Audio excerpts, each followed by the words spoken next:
Hello dears, तो स्वागत है आपका आपके के चैनल तपस्या विद विक्रांत पे।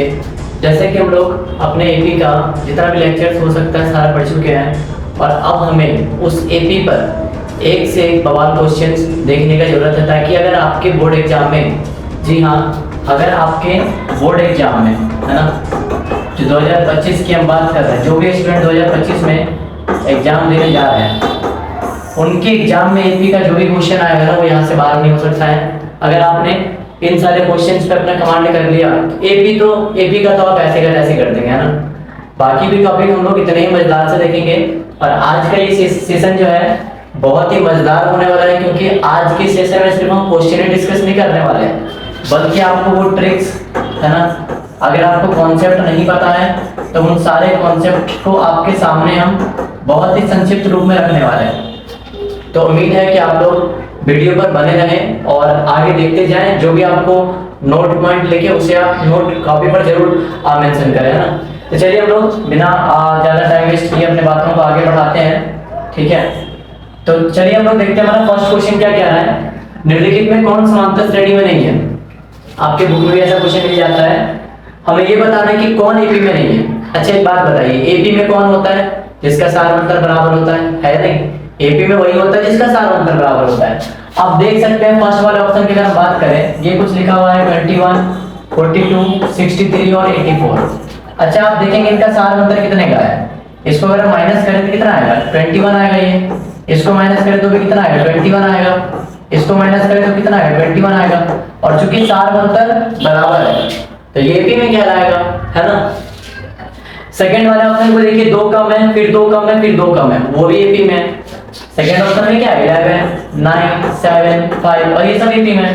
थर्ड ऑप्शन में देखिए 5 से 2 बढ़ गया 7, फिर 2 बढ़ गया 9, फिर 2 बढ़ गया 11, वो भी एपी में है। क्वेश्चन कह रहा है कौन एपी में नहीं है। तो जब आपका 3 एपी में है ना, ये भी और ये भी, तो एक बच गया यही ना जो एपी में नहीं होगा, है या नहीं। तो देखिए आप कैसे ये एपी में नहीं, समझिए इस बात को, है ना। ये 0.3 है, ये 0.33 है और ये 0.333 है और अगेन एक और नंबर है 0.3333। आपको कैसा लग रहा है ये एपी में, ये बताइए, है ना। बिल्कुल एपी में नहीं है ये। क्यों? क्योंकि अगर इसको हम बराबर कर लें 30 और ये 33, वैसे इसको 30 और 33 बोलेंगे ना, लेकिन इनका डिफरेंस कितना आएगा, 0.03 का आएगा, है ना। और अगर हम इन दोनों के बीच का डिफरेंस निकालें तो पता है कितने का आएगा। देखिए इसमें 3 डिजिट है ना, इसको 3 डिजिट पहले बना लीजिए और अब अगर इन दोनों का हम डिफरेंस निकालते हैं तो ये आएगा 0.003। क्या ये इक्वल है, ये है 0.03 और ये है 0.003, नहीं है ना इक्वल, इसलिए ये एपी में नहीं होगा। आई होप कि आपको ये क्वेश्चन समझ में आया होगा। और अगर ऐसा कोई भी क्वेश्चन पूछा आता है ना आपके एग्जाम में, आप एकदम मतलब कॉन्शियस होकर के क्वेश्चन का जवाब देंगे, ताकि आपका एक भी नंबर जो है ना वो मिसगाइड ना हो। कई बार बच्चे गलती करते क्या है ना कि जल्दबाजी के कारण वो गलत पढ़ लेते हैं, पूछ रहा है एपी में नहीं है और वो समझ लेते हैं कि एपी में, और उनको पहला ऑप्शन देख के अरे वाह तो एपी में टिक लगा के अपना आगे बढ़ गए। तो ये गलती होता है, आप ध्यान में रखेंगे। हमें उम्मीद है कि आप ऐसा गलती ना करें। चलते हैं हम लोग नेक्स्ट क्वेश्चन की तरफ। नेक्स्ट क्वेश्चन है कि हमें एपी दिया है 12, 17, 22, 27 और हमें बोल रहा है कि इसका सार अंतर क्या होगा। आप बता सकते हैं सार अंतर। अगर कोई एपी है हमारा 12, है ना, 17, 22 और 27, तो इसका सार अंतर क्या होगा। कोई भी एक पद को सेकंड वाले में माइनस कर लेंगे हम, जस्ट बैक वाले में ध्यान रहेगा ना, बैक वाले में माइनस कर लेंगे, कितना आएगा, ये 5 आएगा। ऑप्शन नंबर कौन सा, ऑप्शन नंबर 3 आपका सही हो जाएगा। चलते हैं नेक्स्ट क्वेश्चन की तरफ। और नेक्स्ट क्वेश्चन क्या कह रहा है, ये एपी दिया है उसका आपको सार अंतर बताना है। आप बता ही देंगे, है ना। 13 में से 3 अगर माइनस करें कितना आएगा, 10 आएगा, ठीक है। चलिए आगे बढ़ते हैं। अगेन क्वेश्चन यही कह रहा कि एपी दिया है, सार अंतर क्या होगा। आप बता सकते हैं इसका सार अंतर। 10 में से अगर 4 जाएगा तो कितना आएगा, 10 में 4 जाएगा कितना आएगा, 6 आएगा।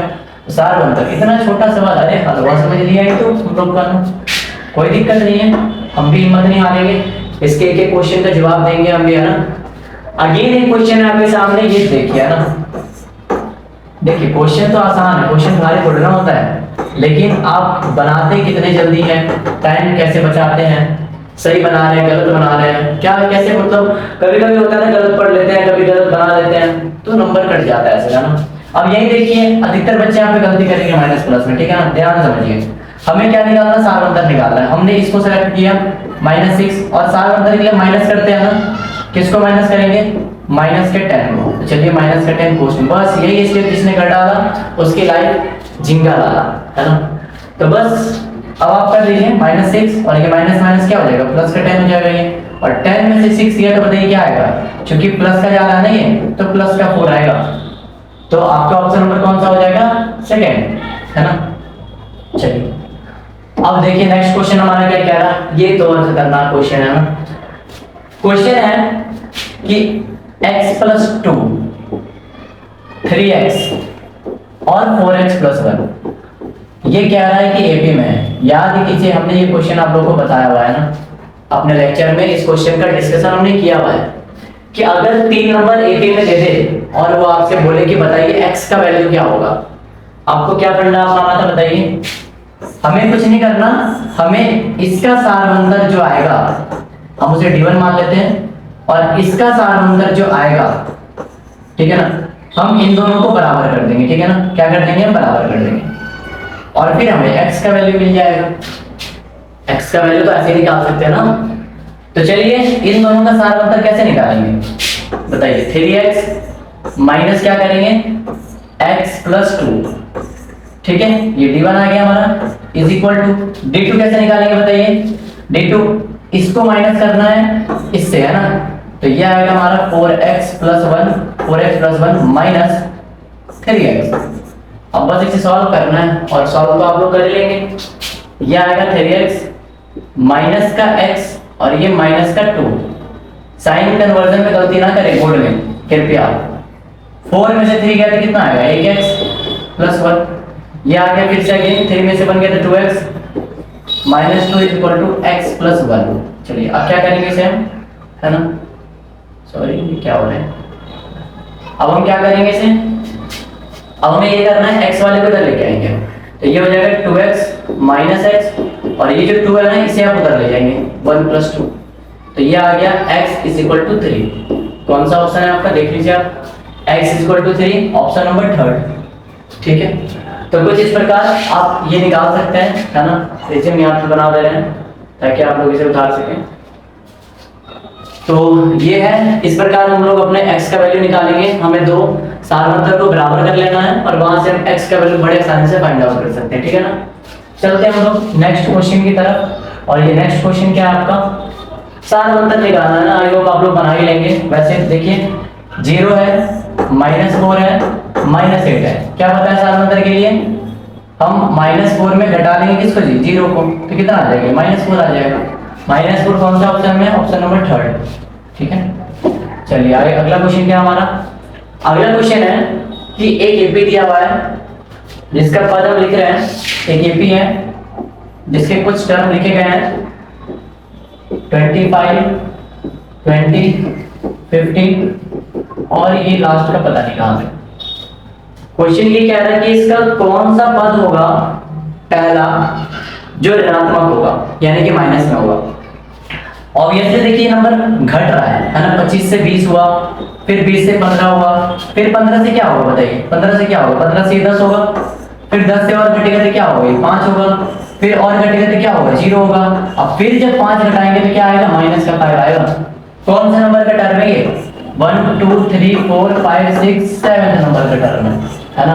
तो हम कह सकते हैं कि इस एपी का 7th टर्म जो होगा ना पहला, वो माइनस का होगा। इस एपी का जो पहला 7th टर्म होगा वो माइनस का होगा। लेकिन क्या इसको इस तरीके से हम सारे क्वेश्चन को बना सकते हैं क्या, नहीं। हमने बस आपको एक स्मार्ट तरीका सिखाया कि अगर ऐसा होता है तो आप ऐसे बना सकते हैं, अदरवाइज हमारे पास तरीका है। हम क्या करेंगे, देखिए हमें उस तरीके को फॉलो करना है, ठीक है ना, क्योंकि जहां पर ट्रिक काम नहीं आता वहां पे हमारा बेसिक फंडा जरूर काम आता है। तो चलिए हम उस एपी का सारा इंफॉर्मेशन लिखते हैं। हमें इस एपी से क्या क्या पता है, ए पता है 25 और डी पता है, डी कितना आएगा बताइए, 20 में हम 25 को माइनस कर देंगे तो यहाँ से डी अगेन कितना आ जाएगा, -5। आपको ये निकालना है इस एपी का कौन सा पहला पद होगा जो ऋणात्मक होगा, ठीक है ना। इस एपी का कौन सा पहला पद होगा जो ऋणात्मक होगा, यानी कि वो टीएन कौन सा होगा जो 0 से कम होगा। n का वो कौन सा वैल्यू होगा जो 0 से कम होगा। तो हमें इस बार इक्वल टू नहीं करना है 0 के, इस बार हमें 0 से लेस देन करना है, ठीक है ना। और फिर इस n के वैल्यू को निकालना है। हमने tn का फॉर्मूला पढ़ा था a plus n minus 1 into T, और ये लेस देन क्या हो जाएगा 0, ठीक है। a का वैल्यू क्या है 25 रख दीजिए यहाँ पे 25 प्लस n आपको नहीं पता, d कितना दिया है, d हमारे पास है माइनस का 5 लेस देन 0। अब एक चीज यहाँ पे ध्यान रखेंगे, ठीक है ना, इनइक्वालिटी है ये, और इनइक्वालिटी के बारे में हो सकता है आप लोग को आप पता हो या ना पता हो, लेकिन हम बता दे रहे हैं कि माइनस वाला चीज अगर उधर जाएगा ना तो इनइक्वालिटी का साइन चेंज हो जाएगा। माइनस वाला चीज अगर गुना में जाएगा ना या डिवाइड में, तो इनइक्वालिटी में क्या कर देंगे, चेंज कर देंगे। तो ये आ गया हमारे 25 plus n minus 1 into minus 5 less than 0। हम पहले 25 को उधर ले जाएंगे, ठीक है, किसको 25 को। तो ये प्लस का है, इधर क्या हो जाएगा, ये माइनस का हो जाएगा, है ना। यहाँ पे देखिए ये गुना में, हमें इसको ले जाना है तब इनइक्वालिटी चेंज होगा, ठीक है ना। तो ये आ गया n माइनस 1 लेस देन, अब यहाँ पे नहीं रहेगा, ठीक है ना। देखिए ये क्या हो जाएगा, n माइनस 1 तो हो गया ये, अब ये मल्टीप्लाई में, तो इस बार किस में आएगा, ये डिवाइड में आएगा, और वो भी माइनस का नंबर है, नेगेटिव नंबर है। और जब नेगेटिव नंबर से हम डिवाइड करेंगे ना, तो ये जो आपका इनइक्वालिटी है, ये इनइक्वालिटी है ना, ध्यान दीजिएगा, ये जो आपका इनइक्वालिटी है ये ऐसे नहीं रहेगा, अब ये चेंज हो जाएगा, ठीक है। अगर कोई नेगेटिव नंबर से हम क्या करते हैं, मल्टीप्लाई डिवाइड करते हैं, तो हमारा इनइक्वालिटी चेंज हो जाता है, उधर होगा तो इधर क्या हो जाएगा। अब कट कर लीजिए इसको, 5 से गया कितनी बार में, 5 बार में। तो बताइए ये n माइनस 1 ग्रेटर देन कितना हो गया, 5। अब माइनस 1 वाले को हम उधर ले जा रहे हैं, तो n ग्रेटर देन कितना हो जाएगा, -1 और 5, यानी कि 5 प्लस 1 हो गया, यानी कि n ग्रेटर देन 6।